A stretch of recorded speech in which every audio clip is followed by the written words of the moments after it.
네, 하나님 말씀 보겠습니다. 하나님 말씀은 마가복음 10장 13절부터 16절까지 말씀입니다. 사람들이 예수께서 만져주심을 바라고 어린아이들을 데리고 오매 제자들이 꾸짖거늘 예수께서 보시고 노하시어 이르시되 어린아이들이 내게 오는 것을 용납하고 금하지 말라. 하나님의 나라가 이런 자의 것이니라. 내가 진실로 너희에게 이르노니 누구든지 하나님의 나라를 어린아이와 같이 받들지 않는 자는 결단코 그곳에 들어가지 못하리라 하시고 그 어린 아이들을 안고 그들 위에 안수하시고 축복하시니라. 아멘. 오늘 본문에서 사람들이 예수님의 만져주심을 바라고 어린아이들을 예수님께 데리고 옵니다. 당시 문화에서 존경받는 선생이나 랍비에게 어린아이들의 축복을 받는 것은 흔히 있는 그런 모습이었습니다. 지금 사람들이 어린아이를 예수님께 데리고 와서 예수님께 축복을 받기를 원하는 것은 예수님을 존경하는 선생, 랍비로 여겨서 데리고 온 것입니다. 그런데 이들을 제자들이 꾸짖습니다. 13절 말씀을 보면 사람들이 예수의 만져주심을 바라고 어린아이들을 데리고 오매 제자들이 꾸짖거늘, 여기 꾸짖다라는 이 단어가 나오는데 헬라어로는 에페티메산이라는 단어입니다. 이것은 꾸짖다라는 뜻과 함께 경고하다, 책망하다라는 의미가 담겨져 있습니다. 우리가 일반적으로 생각하는 꾸짖는다라는 이 단어보다는 더 단호한 행동을 의미합니다. 제자들이 왜 예수님에게 데리고 오는 그 어린아이를 데리고 오는 사람들을 이토록 단호하게 반응하고 또 그런 행동을 했을까? 그 이유는요, 당시 사회 문화적인 배경에 있습니다. 당시의 어린아이는 노인 그리고 여자들과 함께 사회적인 약자층입니다. 성경 어디에도 제자들이 예수님에게 오는 바리새인이나 아니면 서기관들, 그러한 사람들을 금했다라는 표현은 없습니다. 근데 유독 여자나 아니면 어린아이가 오는 것에 대해서 아주 단호하게 막는 그런 행동을 우리가 볼 수 있습니다. 어쩌면 제자들의 마음속에도 어린아이를 보는 시야가 세상 사람들이 어린아이를 대하는 것과 같았다라고 말할 수 있습니다. 사회적으로 약자를 보는 그러한 시야를 제자들도 똑같이 가지고 있었다는 겁니다. 세상 사람들이 무시하는 사람도 똑같이 제자들도 무시하는 눈을 가졌고, 세상 사람들이 아무렇지도 않게 대하는 사람들을 제자들 역시도 아무렇지도 않게 대하는 시야를 가지고 사람을 대했다는 겁니다. 예수님을 따라서 3년의 시간 동안 훈련을 받은 제자들의 모습입니다. 어쩌면 여전한 모습입니다. 제자들의 시야가 바뀌지 않았다는 겁니다. 제자들 역시도 사회적으로 그렇게 특권 계층은 아닙니다.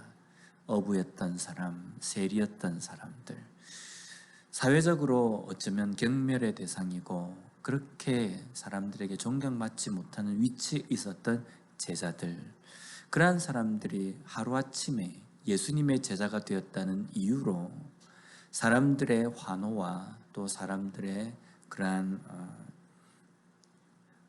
열광하는 그러한 것들을 대하게 된다는 겁니다. 어쩌면 사람들이 열광하는 것은 예수님에게 열광하고 예수님에게 환호했지만 제자들의 입장에서는 마치 자기들에게 환호하고 자기들에게 열광하는 것처럼 느꼈을 겁니다. 그러한 환경 속에서 자신들의 위치와 자신들의 옛 모습을 생각하지 못했다는 겁니다. 권력 있는 사람들은 다른 사람을 함부로 대하거나 다른 사람들을 무시하거나 다른 사람들을 천하게 여기는 것, 그것은 당연한 것은 아닙니다. 권력 있는 사람도 다른 사람을 그렇게 대해서는 안 됩니다. 그런데 제자들은 그것 또한 권력이라고, 예수님과 함께 다니면서 사람들이 열광하는 것, 그 위치에 있는 것이 그것도 권력이라고 다른 사람들에게 이런 모습을 대하는 것은 결코 바른 모습은 아니라는 겁니다.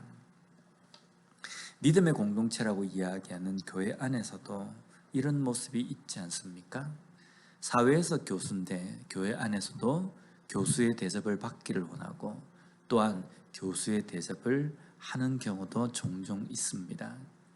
사회적으로 가난한 사람들은 교회 안에서도 가난한 자의 취급을 하고 또한 받는 그런 경우도 종종 있습니다. 교회라는 것은 하나님의 말씀 안에서 한 형제, 한 자매로서 동등한 그러한 대우와 또 그러한 위치에 있어야 되는 곳입니다. 그것이 바로 하나님 나라인 교회에서 일어나는 일이 되어야 된다는 겁니다. 오늘 예수님께서도 이런 제자들에 대해서 책망하십니다. 하나님 나라는 어린아이와 같이 하나님 나라를 떠받드는 자들의 것이다 라고 말씀합니다. 15절 말씀을 보면 내가 진실로 너희에게 이르노니 누구든지 하나님의 나라를 어린아이와 같이 받들지 않는 자는 결단코 들어가지 못하리라 하시고, 여기 지금 이 말씀은 어린아이들만 하나님의 나라에 들어갈 수 있다라는 뜻이 아니라 어린아이처럼 하나님 나라를 떠받들어야 된다, 받아들여야 한다라는 말씀입니다. 하나님의 나라에서는 어린아이처럼 하나님 나라에 들어가기를 원하고 갈망하고 그것을 믿는 자들이 들어갈 수 있다는 겁니다. 세상에서 내가 어떤 권력이 있다, 세상에서 내가 어떤 위치다, 그렇기 때문에 내가 교회 안에서도 사회생활 삶 속에서도 나는 이런 사람이다 라고 생각하는 사람은 결단코 하나님의 나라에 들어갈 수 없다는 겁니다. 이것은 천국만을 이야기하는 것이 아니라 그들의 삶 속에는 하나님의 나라가 세워지지 않았다라는 말씀입니다. 하나님의 나라는 하나님의 말씀에 지배를 받고 하나님께서 다스리시는 곳입니다.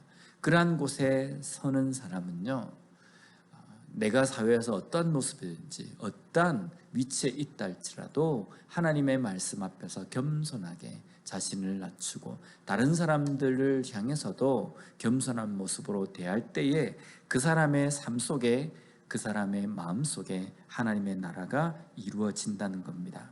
오늘 우리의 삶에서도 다른 사람을 바라보는 자세가 제자들처럼 그러한 모습이 아니라 정말 하나님께서 우리에게 원하시는 그러한 거듭난 모습으로서 다른 사람을 바라볼 수 있는 우리가 되었으면 좋겠습니다.